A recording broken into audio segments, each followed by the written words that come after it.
你好，欢迎来到我们的播客时间。今天我们要聊一个特别有意思的话题，就是空杯心态。对，特别是这个心态对学汉语的帮助。其实很多人可能听过这个词，但真正理解它的人，我觉得不多。是的，我先给大家讲个小故事吧。有个学者去拜访禅师，这个学者啊，学问很深，一见面就开始滔滔不绝地讲自己的见解。禅师呢，什么都没说，就给他倒茶。然后呢，茶杯满了，禅师还在倒，茶水都溢出来了。学者就奇怪了，问大师，杯子都满了，你怎么还倒啊？禅师就说，是啊，既然满了，怎么还能装新东西呢？哈哈，这个故事我听过，其实挺深刻的，就是说你脑子里已经装满了自己的想法，新的东西就进不去了。对，这就是空杯心态的核心。你得先把杯子倒空，保持谦虚、开放，才能学到新东西。这个道理说起来简单，但做起来真的挺难的，特别是学汉语的时候。你这么一说，我想起一个事儿。我有个朋友，英语母语者，刚开始学中文的时候，总是用英语的思维去套中文。怎么套的？比如说时态吧，英语里有过去时、现在时、将来时，他就一直在中文里找这些变化，结果越学越糊涂，因为中文的时间表达和英语完全不一样。这就是典型的满杯心态，脑子里装的都是英语的规则，中文的特点就进不去了。是啊，后来他意识到这个问题，开始尝试放下英语的思维模式，重新理解中文的表达方式，你知道吗？进步特别快。这就是空杯心态的第一个好处，能帮我们放下母语的束缚。每种语言都有自己的脾气，不能硬套。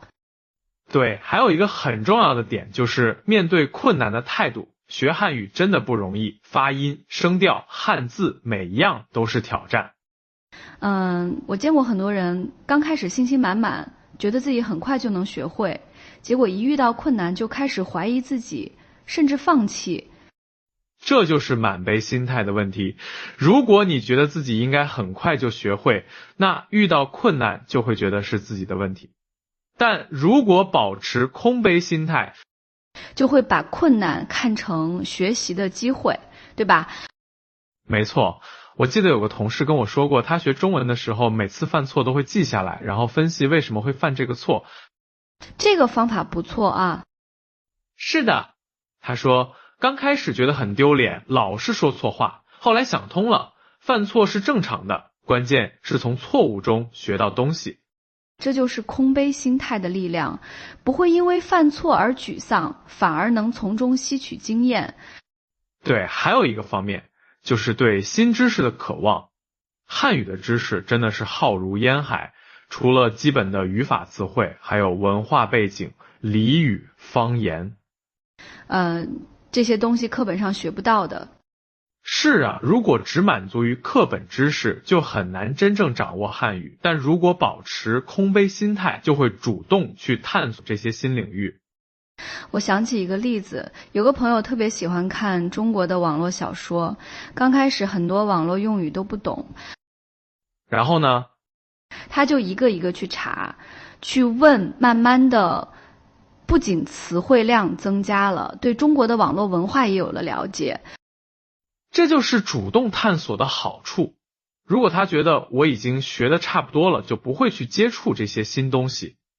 对，空杯心态让人永远保持好奇心，永远觉得还有新东西可以学。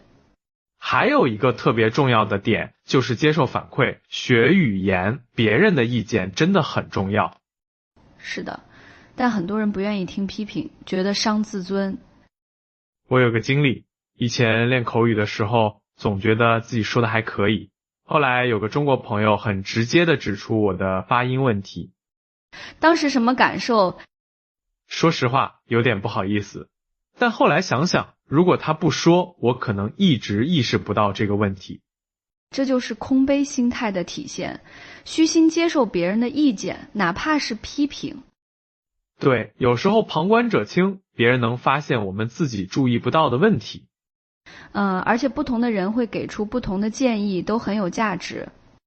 是的，比如老师会从语法角度给建议，同学可能从实用角度分享经验，母语者则能提供最地道的表达方式。如果抱着我学的已经很好了的心态，就会错过这些宝贵的反馈。没错，还有一个容易被忽视的方面，就是知识的更新。语言是活的，会不断变化。这个很有意思，比如网络用语每年都有新的出现。对啊，我记得刚学中文的时候，给力这个词特别流行，现在年轻人可能都不怎么用了。哈哈，是的，现在可能更多说绝子 AIDS 这些。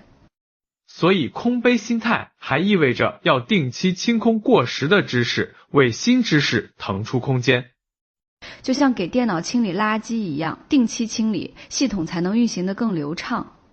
这个比喻很形象，而且不只是词汇，语法理解也会随着学习深入而发生变化。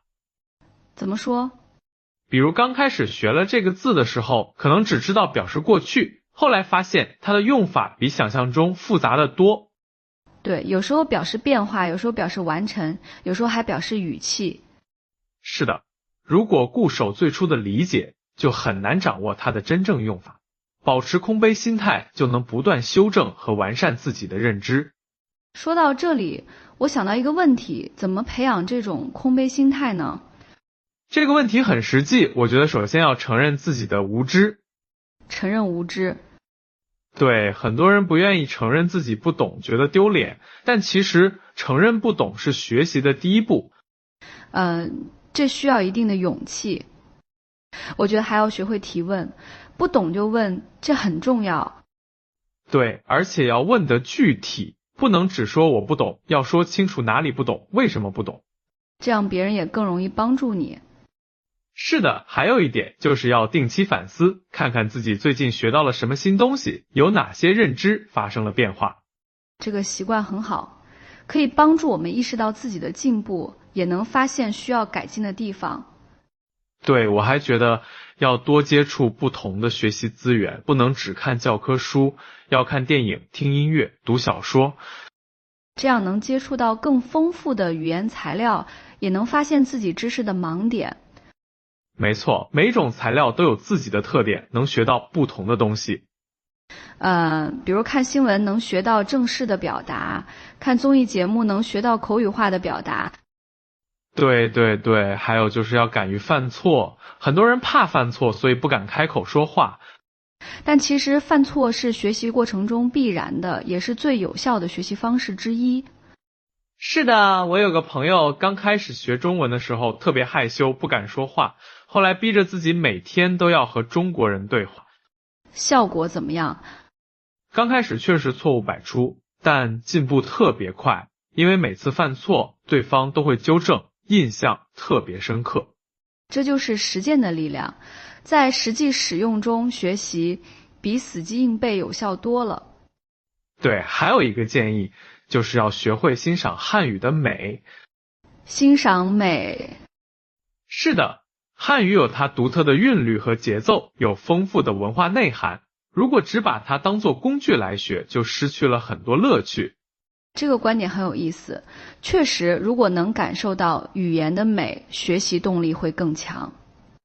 对啊，比如古诗词的韵律美，成语的简洁美，方言的生动美。这些都是汉语的魅力所在。还有就是要保持耐心，语言学习是个长期过程，不可能一蹴而就。这个很重要。现在很多人都想要快速见效，但语言学习真的需要时间积累。是的，空杯心态也包括对时间的正确认知，不要急于求成，要享受学习的过程。说到这里，我想分享一个观察，很多成功的汉语学习者都有一个共同特点。什么特点？他们都特别谦虚，哪怕已经说得很流利了，还是觉得自己需要继续学习。这就是空杯心态的体现，越学越觉得自己知道的少，越想学更多。对，而那些半途而废的人，往往是因为觉得自己已经学得差不多了，或者遇到困难就觉得太难了。这两种心态其实都是满杯心态的表现，一种是自满，一种是固执。都不利于继续学习。所以空杯心态真的很重要，它不仅仅是一种学习方法，更是一种人生态度。是的，保持开放、谦虚、好奇，不仅对学汉语有帮助，对其他方面的学习和成长也很有益。对，我觉得这也是为什么那个禅宗故事能流传这么久的原因，它揭示了学习和成长的本质。简单的道理，但很深刻。最后，我想说，空杯心态不是让我们否定已有的知识，而是让我们保持开放的心态去接受新知识。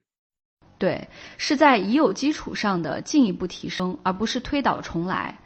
保持空杯心态，我们的汉语学习之路就会越走越宽广。